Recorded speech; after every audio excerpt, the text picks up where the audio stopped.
This is Daniel Velez with the Sustainability Review. We're here at the annual Waste Expo in Las Vegas. The Waste Expo is the largest waste convention in the USA. All waste CEOs and experts get together once a year to make deals and discuss trends. We got to talk to many industry professionals, including Todd Pendexter, who works for LeanPath, a company that reduces food waste at the MGM buffet.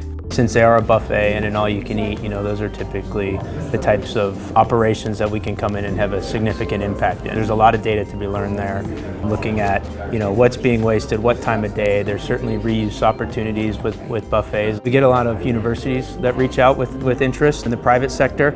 We certainly get a lot of interest from both folks interested in sustainability, but a lot of their interest is tied to getting return on their investment, which we can show them as well. We have a hardware component, which is a scale and a camera, and that's for your large volume operations. We come in, provide the software, provide the hardware, but we train the food service frontline staff how to use it, and we'll be as engaged as our clients need. But typically after the first 3 months, it kind of moves to like quarterly review sessions and that type of thing. Data was a huge trend at the show. Antonio from IT Dynamics explains how data has shaped the waste industry. I think there's an evolution in the industry, that's been going on. Before our times, all you cared was about delivering the services. Then came an age of data being important. Data took some relevance, and it was important to have the right data. Yeah. And then now we're at a date where not only information is important, but the time at which you get the information becomes crucial. We found out there wasn't a software that would accommodate the needs and would cater to the needs of the waste and recycling industry. So we have modules that are related, for example, to business models. We have specific production and manufacturing modules. It's not always about a bomb, a bill of materials. Sometimes it's about debombing, and that's very specific to the industry. Regular industry, you get a bunch of widgets, you put them together, you build something new, and you sell that. In our industry, you gotta get that finished product and then break it out into its raw components.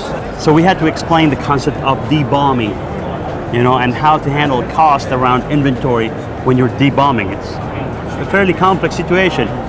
Real-time data and technology has allowed many companies to be more efficient with their services. Port Aransas, Texas, on the beach. He said it took him 2 days to pick up the trash on the beach with a manual pickup.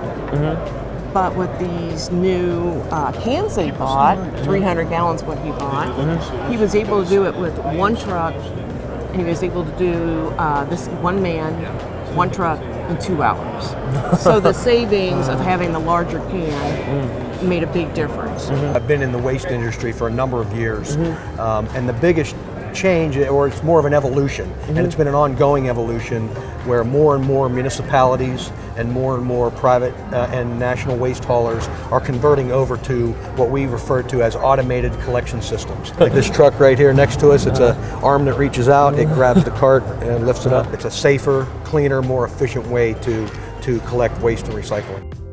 Certain recycling outreach tactics are known to be effective. For instance, 77% of people know what mixed recycling is, but only 11% understand the term single stream.